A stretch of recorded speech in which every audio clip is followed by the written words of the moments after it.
This video shows the implementation of the metadata search for a database. It tries to duplicate the SSMS, View Object Explore Details, search feature or searching feature of other third-party tools in DIMS.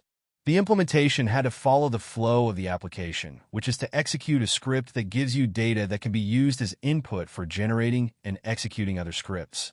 In our case, we took first, but those columns can be changed to others or less. 7 columns for each view in information schema. Once a table name is checked, then the select statement is generated with or without where clause, all depending if an input text box provided contains some text at the generation moment. The generation is when we checked any of the checkbox.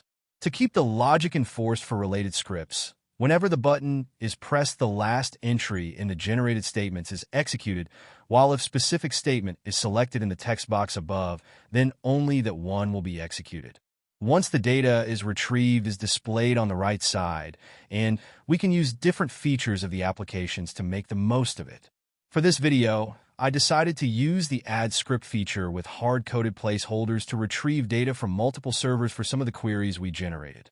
Once the script was added to repository, we can change the values with the placeholders and update the script in repository. The script cannot be added to repository if it is not executed successfully, hence the need of updating the script with placeholders after the script was added. You will see me having troubles in making one placeholder to behave as expected, and the issue was that they are case-sensitive, it seems, and they need to be typed exactly as expected by the application. 2 solutions or fixes can be employed to make the life of the user easier. One is to inform that the placeholder is not as it should, or second is to change the case sensitivity to case insensitivity when it comes to replacing those with the values from the controls in Get Data.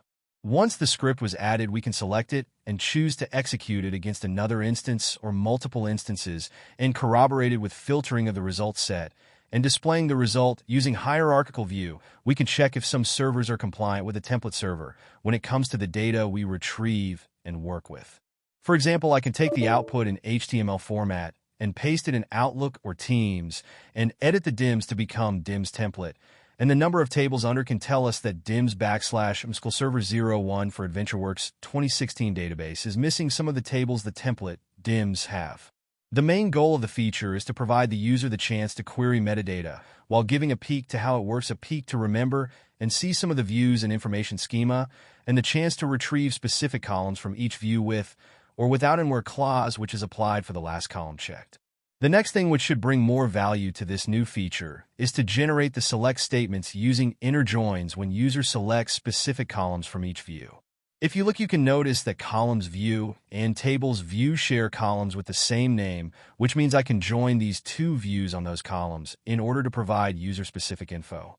If you check SSMS or other tools, they provide some specific information, but under the hood, they might use the approach I am using, or they can retrieve the object names using SMO and not TSQL. The implementation method is up to the developers, but as mentioned, DIMS is aiming to strengthen the DBA knowledge and the possibility to share the script used to retrieve the data.